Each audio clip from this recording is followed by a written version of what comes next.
So today we are going to separate the components of ink, that is volatile impurity, from non-volatile. So by evaporation we are performing this experiment. So first of all we on the Bunsen burner and place wire gauge on it, and now we take some amount of water in a beaker. I don't have a beaker right now, so that's why I have taken round bottom flask. Okay, fill some amount of water in it and place this round bottom flask containing water in it on this wire gauge on tripod stand.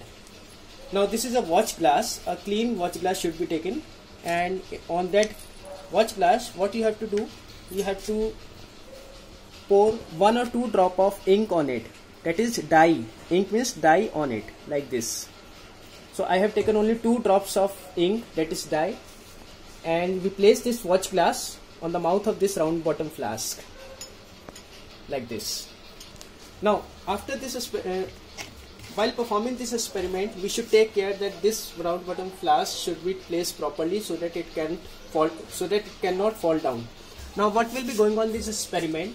Evaporation take place. Water that is present in round bottom flask, because of the heating, this water will change into vapor, and once vapor will go up toward the neck of this round bottom flask, this ink get heat up, and because ink get heat up, that is dye get heat up, so the water which is present in this ink will evaporate, leaving behind only the solid component, that is non-volatile component. So volatile means which can change into vapor state. So if the water is present in this ink, as it is volatile in nature, it will evaporate and leaving only the non-volatile component on the surface of this watch glass. So let us observe that heating is continuously going on and simultaneously water is also evaporating.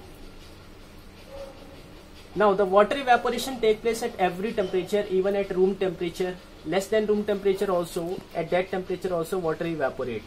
So now question is that why we are not directly heating this ink? Because if we directly start heating this ink, then decomposition will take place.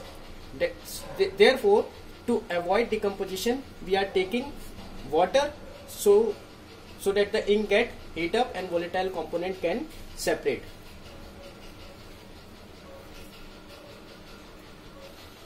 Now you can see on the surface of this watch glass that some droplet of water is present.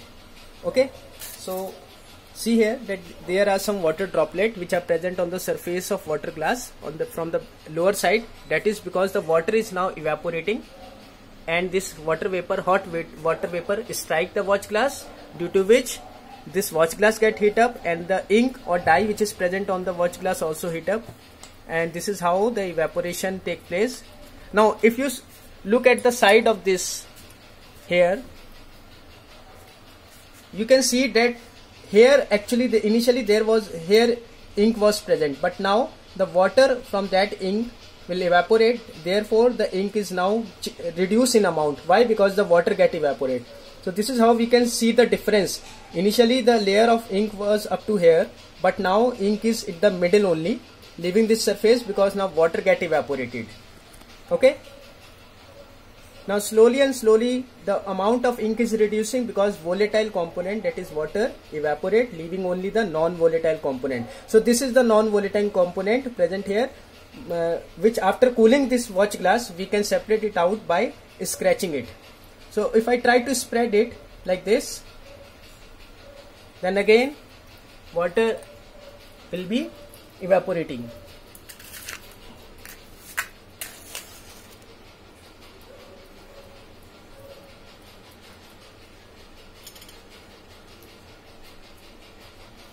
So here you can see that whole water get evaporate, leaving behind only the non-volatile component.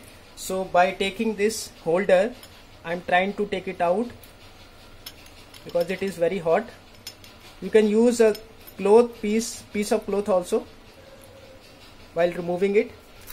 Now you can see that this is the non-volatile component of ink. So by evaporation we can separate volatile from non-volatile component present in ink. Thank you.